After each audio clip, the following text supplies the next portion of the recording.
To answer that first question, it's kind of a tricky question, to be honest with you. Starting with like being vulnerable to the sales rep. In the book, it states, and I think I kind of had a hard time understanding how to be vulnerable. And it's not, in a sense, telling them what you've done wrong or past experiences you had, but rather it's just building that trust. On page 149 of the book, it says, focus on learning more about each individual. Each person could share something personal, whether from childhood, personal hobbies, favorite activities, or favorite family stories.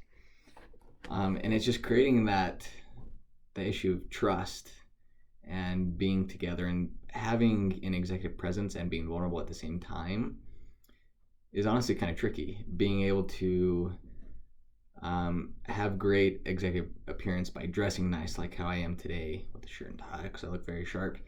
But also being willing to ask those tough questions, being willing to be interested in that person's life, and having them in and trust you. That's kind of how I would put those two together, and how to be vulnerable and have executive presence at the same time. The fatal coaching problem that I have was the ones that he listed out were stories managers believe that salespeople tell. Was taking it all on. I love doing a lot of things. One example was with the Walmart project.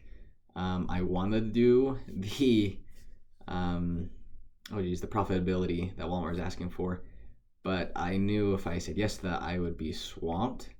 But being able to know and to dial back and say, look, I can't do that because of my circumstances at this point.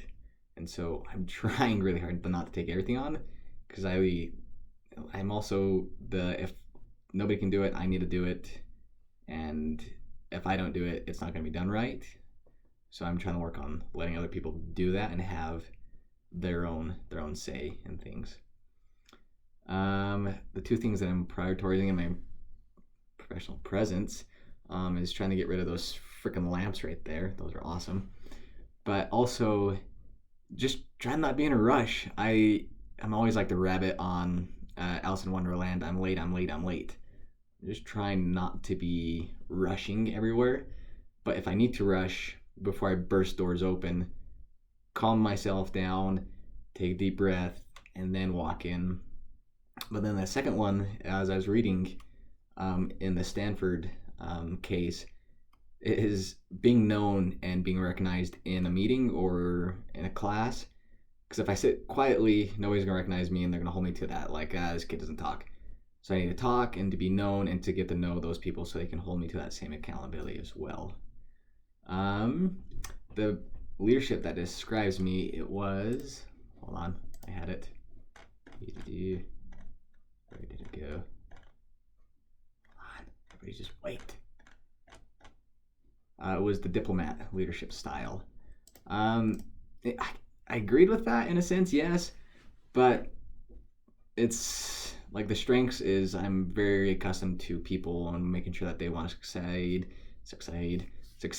But then it also says I don't push people. But I like pushing people. I like helping them meet their goals and setting people to their accountability and not being all fluffy and dory and just happy as can be like a freaking rabbit. But rather, there's both sides. There's strengths to being kind and caring. That's where you're able to be vulnerable. But the weaknesses come to that. People don't really trust what you say and set in stone because, like, oh, he'll forgive me. There's no real accountability that's being held to that, which is a huge bummer. One of them was that your meetings get off topic and take too long just because you let people carry it and you don't want to stop them and you don't really have a way to stop them and you don't want to stop them. I do find that a lot. I like talking to people. So, those are the things I'm trying to work on, and I think I'm doing a little bit better job at it. Of course, by arriving early so I don't have to rush and getting all my things in order to do that. So.